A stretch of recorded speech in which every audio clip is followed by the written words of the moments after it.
January 12, 1945. Along the Vistula River in Poland, Soviet artillery opens fire. Not just a few guns. Not a battalion. 2.5 million shells rain down in a single day. The ground doesn't just shake, it liquefies. German soldiers in their trenches can't hear their own screams. This is the beginning of the largest military operation in human history. 6 million Soviet soldiers, backed by 7,000 tanks and 11,000 aircraft, are about to smash through German lines and race toward Berlin. On the other side, exhausted Wehrmacht divisions, teenage conscripts who learned to fire a rifle 3 weeks ago, and old men pulled from their homes because there's nobody else left. This isn't a battle. It's an avalanche of steel and fire that will reshape Europe forever. The Eastern Front in 1945 isn't just the end of World War II. It's the most brutal, desperate, and unforgiving campaign ever fought.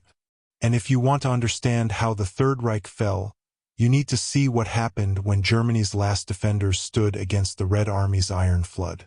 Stay with me until the end of this video, and if you're not subscribed yet, hit that button now because this story is one you won't forget. The Unstoppable Juggernaut.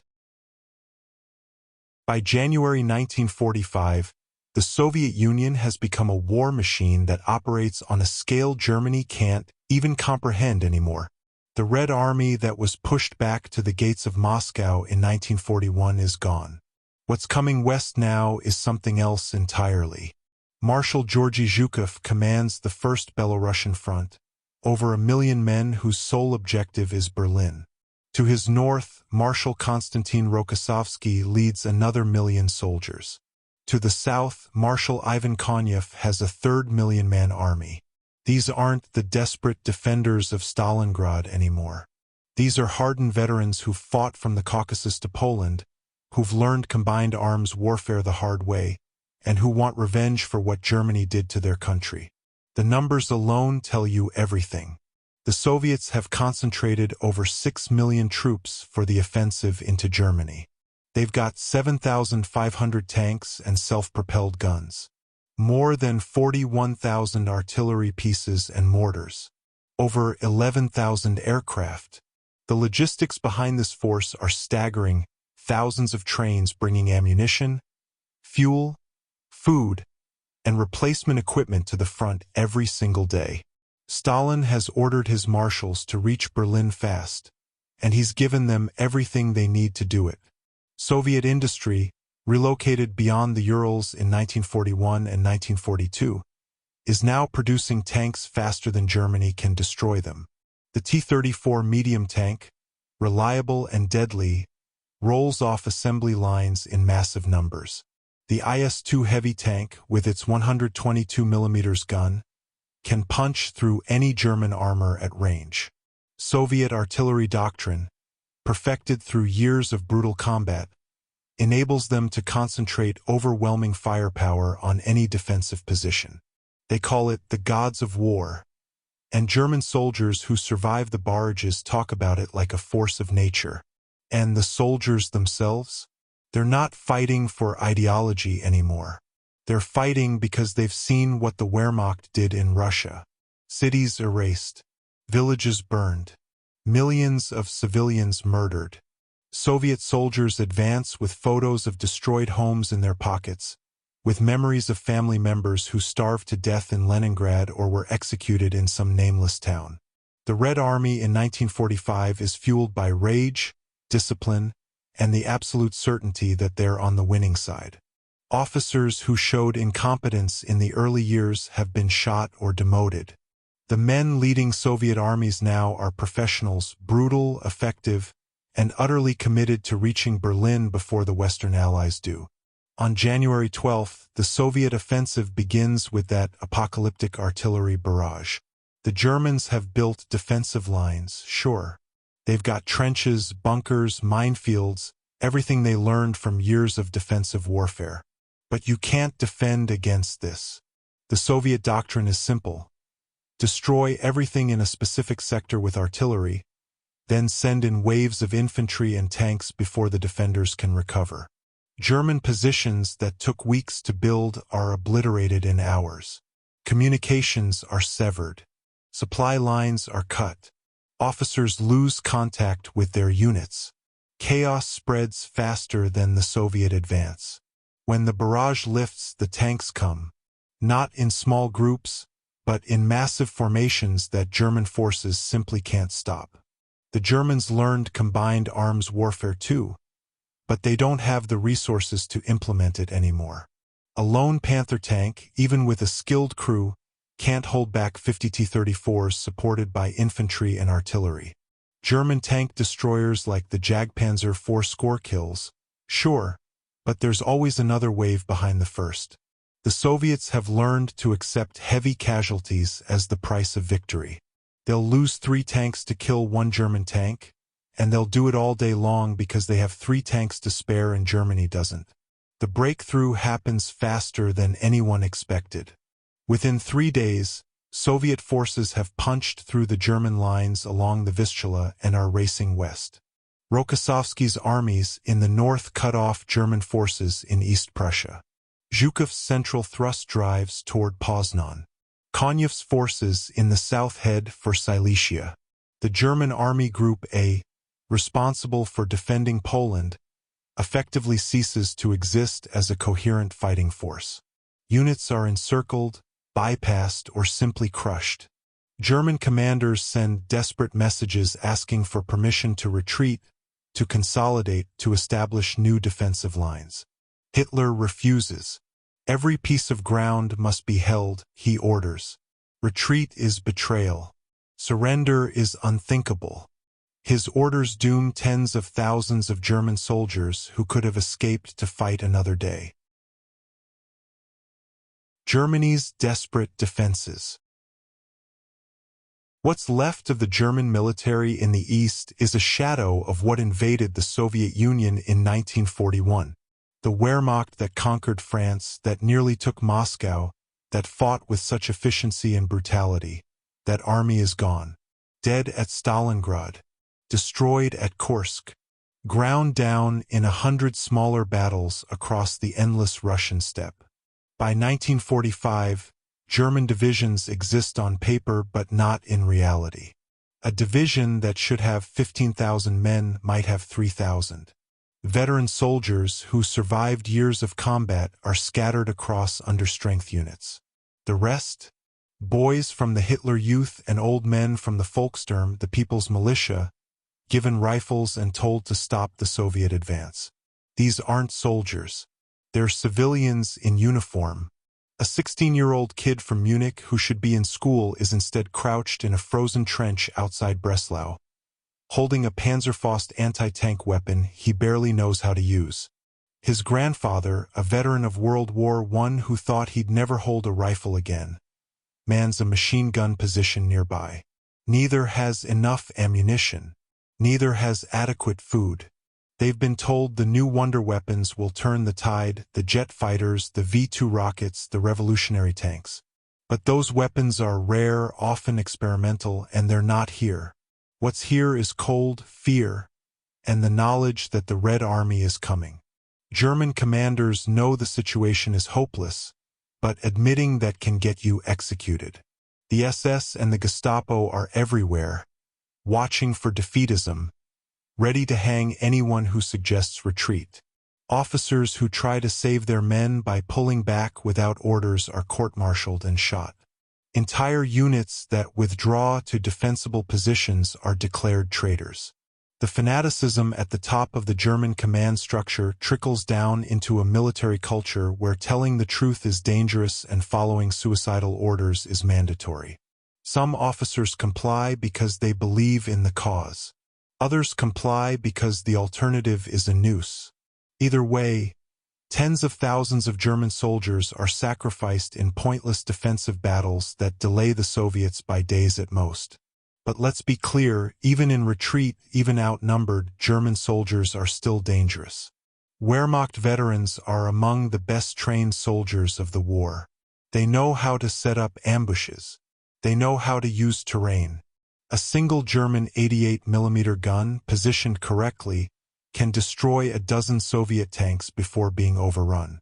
Panther and Tiger tanks, though rare now, are still superior to most Soviet armor in direct combat.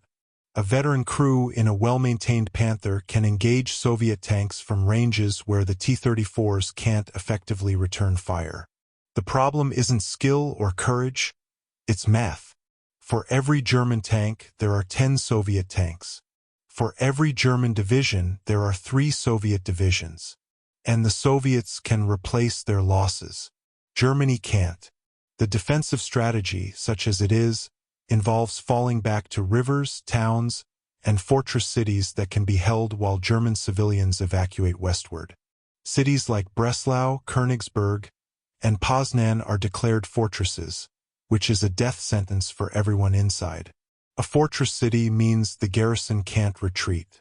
Tens of thousands of soldiers, along with however many civilians didn't or couldn't evacuate, are trapped. Soviet forces surround these cities and either storm them directly or starve them out. The fighting in fortress cities is some of the most brutal of the war. House to house, room to room, soldiers shooting at each other from across the street.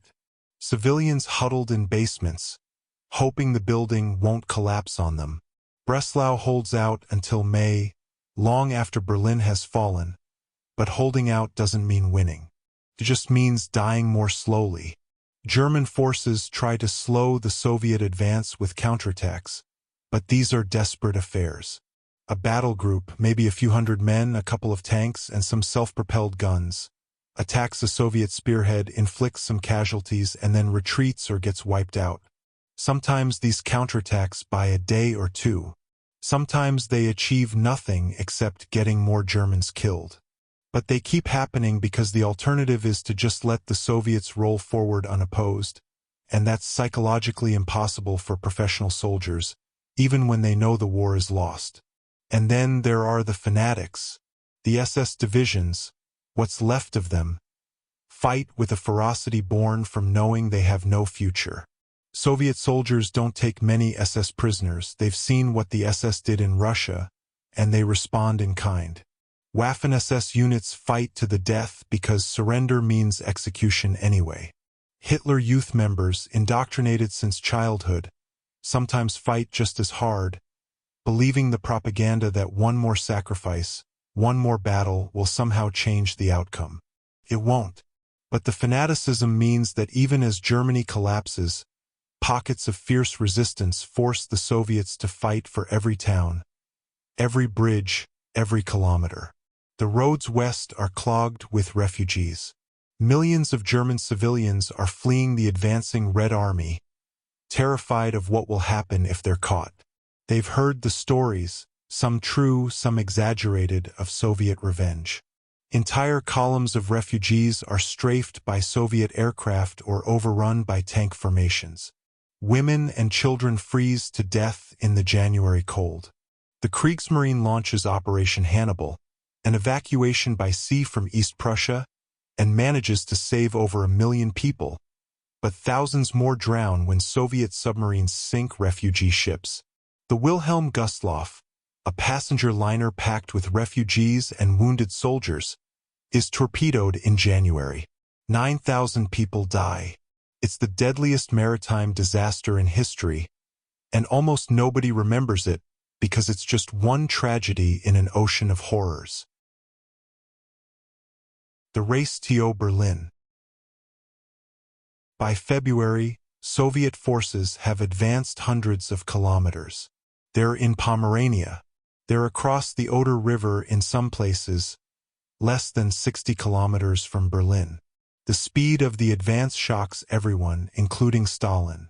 Soviet logistics are strained. Supply lines are stretched. Forward units are outrunning their support, and the Wehrmacht, even in retreat, occasionally mauls isolated Soviet spearheads. But the momentum is unstoppable. Zhukov wants to keep going, to push straight to Berlin and end the war before March. Stalin hesitates, not because he doubts victory, but because he wants to secure the flanks, to eliminate pockets of German resistance in Pomerania and Silesia before committing to the final assault. It's a strategic decision that costs time but probably saves Soviet lives. The Germans used this pause to frantically prepare Berlin's defenses. Civilians are conscripted to dig trenches and anti-tank ditches. Every approach to the city is mined and barricaded.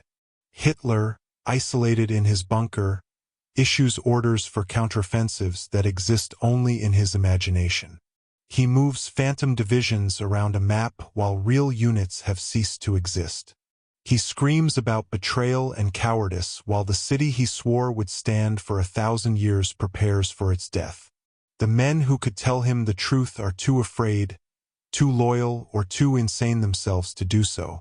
But Berlin isn't the only target.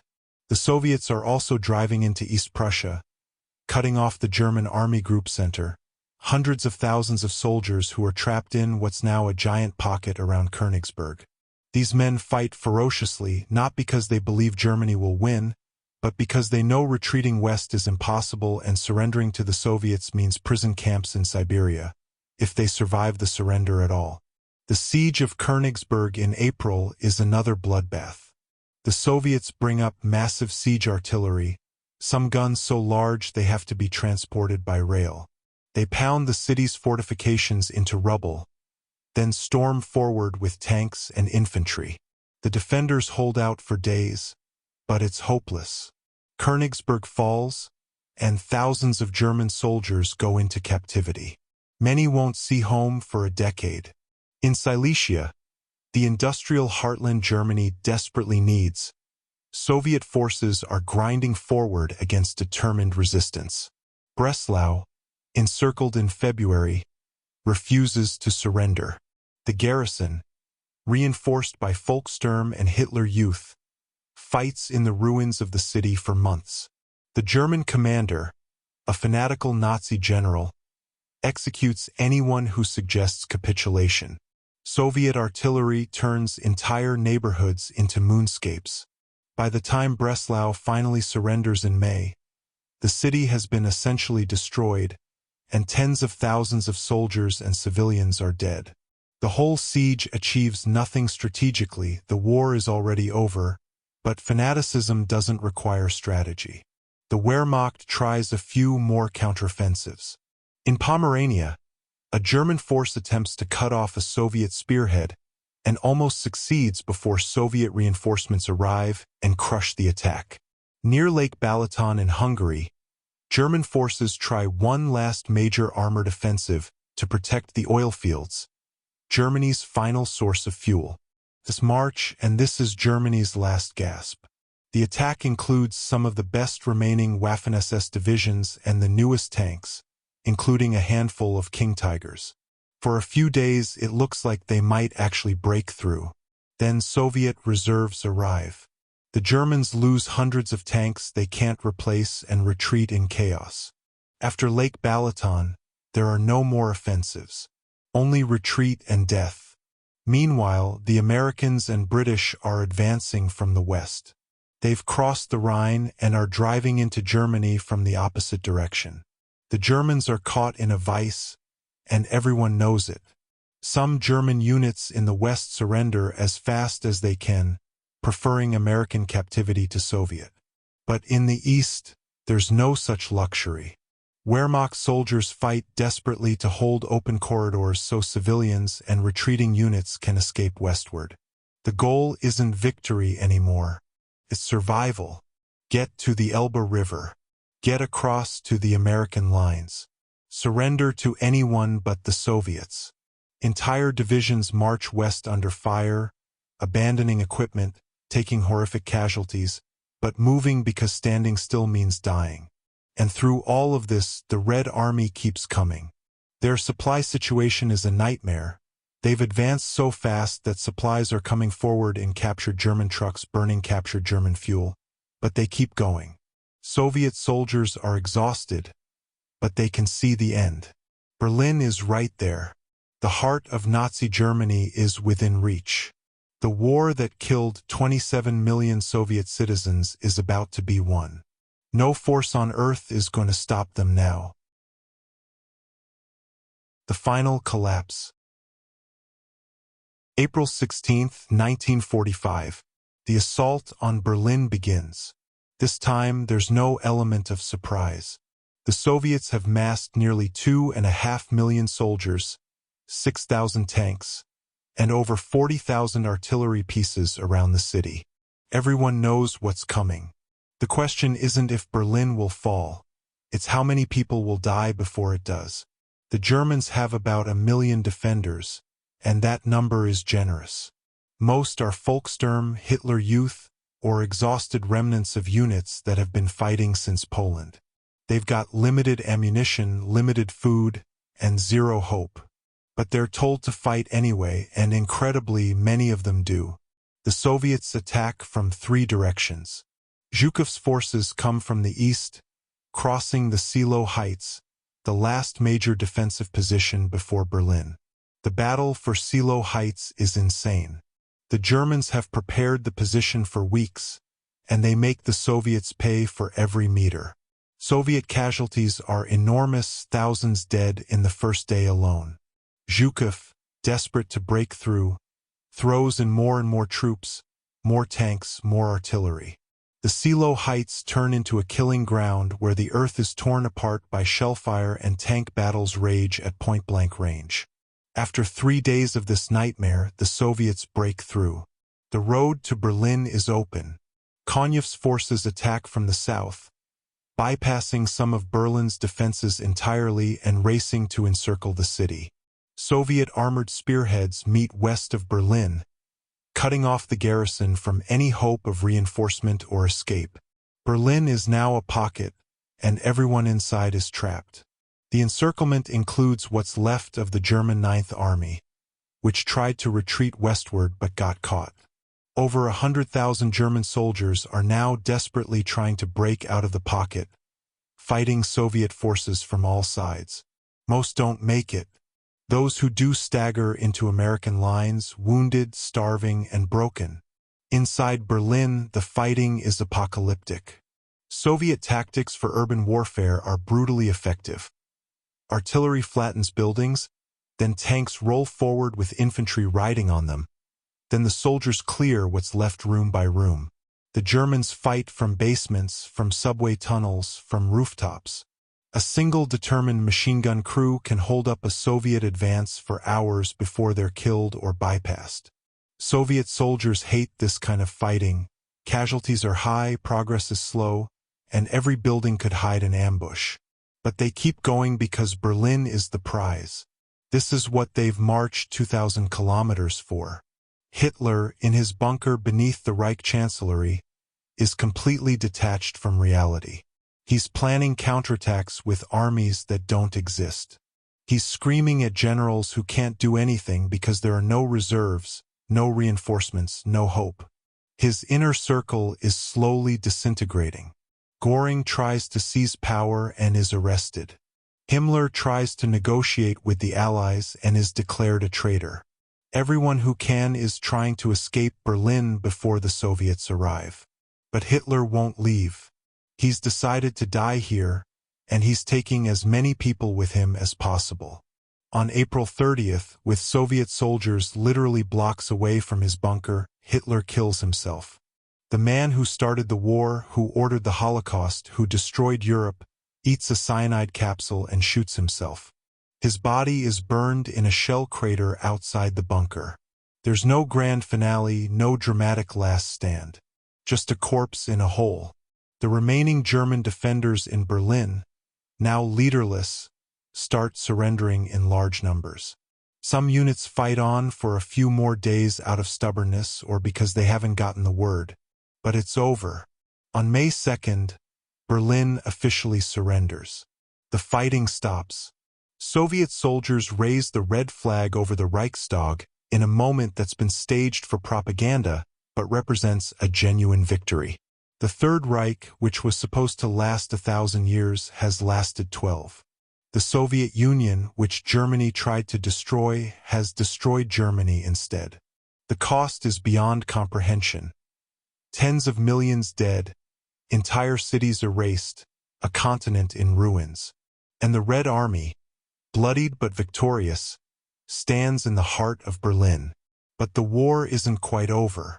There are still German units fighting in Czechoslovakia, in Austria, in pockets across Eastern Europe. On May 7th and 8th, Germany formally surrenders to the Allies in the West and the Soviets in the East. Some German units surrender immediately.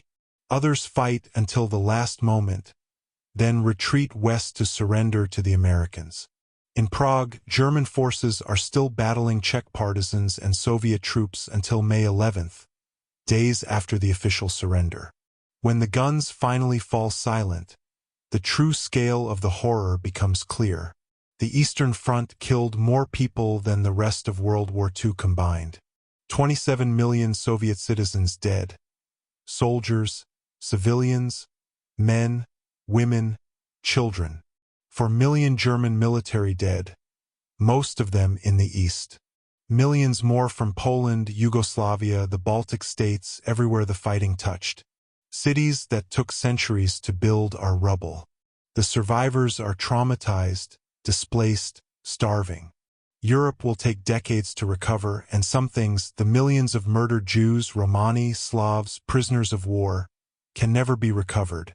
They're just gone. The Red Army's victory in 1945 shapes the next 50 years.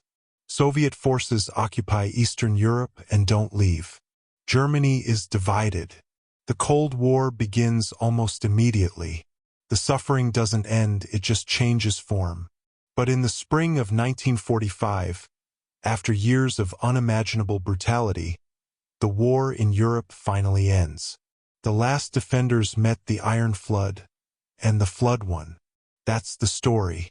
That's what happened when Germany's last defenders met the Red Army in 1945. If this video helped you understand one of history's most brutal campaigns, hit the like button and subscribe for more deep dives into World War II. Thanks for watching.